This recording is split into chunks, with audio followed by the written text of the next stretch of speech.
Anybody who studies the Quran seriously knows that Allah records on multiple occasions how prophets were insulted, how they were made fun of, how they were rejected in the most obscene ways, and how even the prophets themselves felt the pain of those disbelievers making fun of them.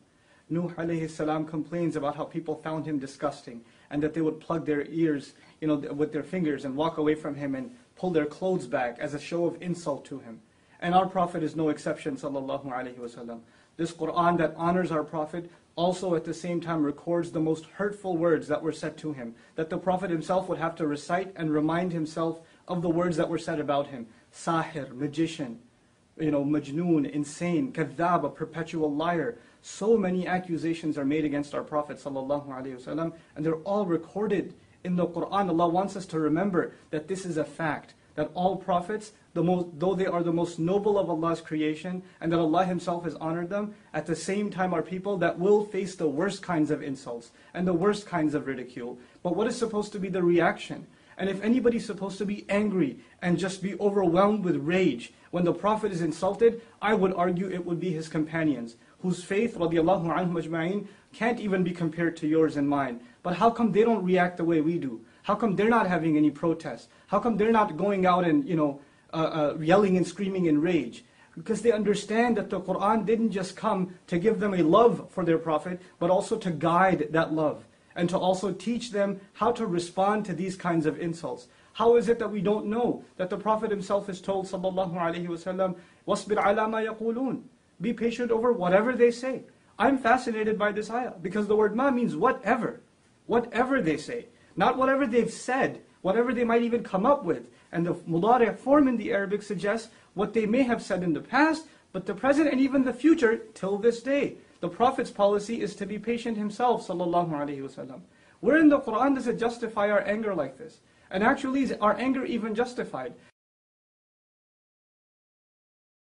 If anything, I argue, the one thing we should feel towards those who hate us and make hateful speech towards Muslims is sorrow. We should feel sorry for these people. They can't hurt the Prophet. They can't take away his honor. It was given from the sky. It was given from Allah. Nothing on earth can take it away. No article, no cartoon, no film, no speaker, no hate speech, no form of art. It's not going to take away the dignity of our Prophet sallallahu alaihi wasallam.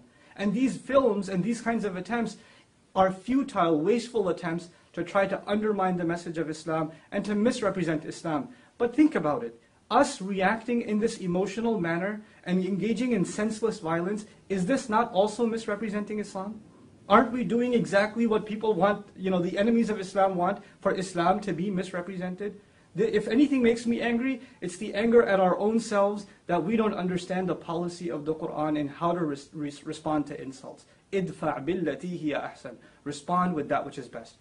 Some people think that this was an early policy in Islam, that in the Meccan time of the Prophet, that he was supposed to be passive. But when the Prophet migrated, and battles began like Badr and Uhud and Ahzab and Tabuk, etc., now the policy was not to be patient, and therefore we should take that. Let's look at Ali Imran, the battle of Uhud. What does Allah say to us? وَلَا تَسْمَعُنَّ مِنَ الَّذِينَ أُوتُوا الْكِتَابَ مِنْ قَبْلِكُمْ وَمِنَ الَّذِينَ أَشْرَكُوا أَذًى كَثِيرًا. You will absolutely hear hurtful words from those who were given the book way before you and people who commit idolatry and blasphemy with God. You will hear hurtful speech absolutely coming from them.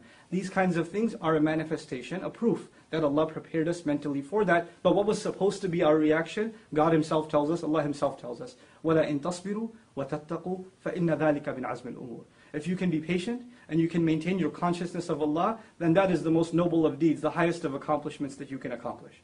That is supposed to be the reaction of the Muslim. This video was watched by 30 people? This loser and his cousins? Before we gave it support. We made it popular. We're the ones that are giving it more flame.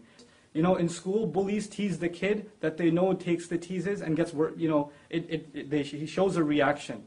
The more we react in this way, the more we're encouraging others to pursue more hateful speech. We have to learn to respond in mature, civil, and higher discourse the way the Quran and the Sunnah of our Messenger, the legacy of our Prophet, expects from us. I pray that this is a message that reaches all of my young brothers and sisters, and I hope you can turn that rage into something positive. Barakallahu li wa lakum. Assalamu alaikum wa rahmatullahi wa barakatuh.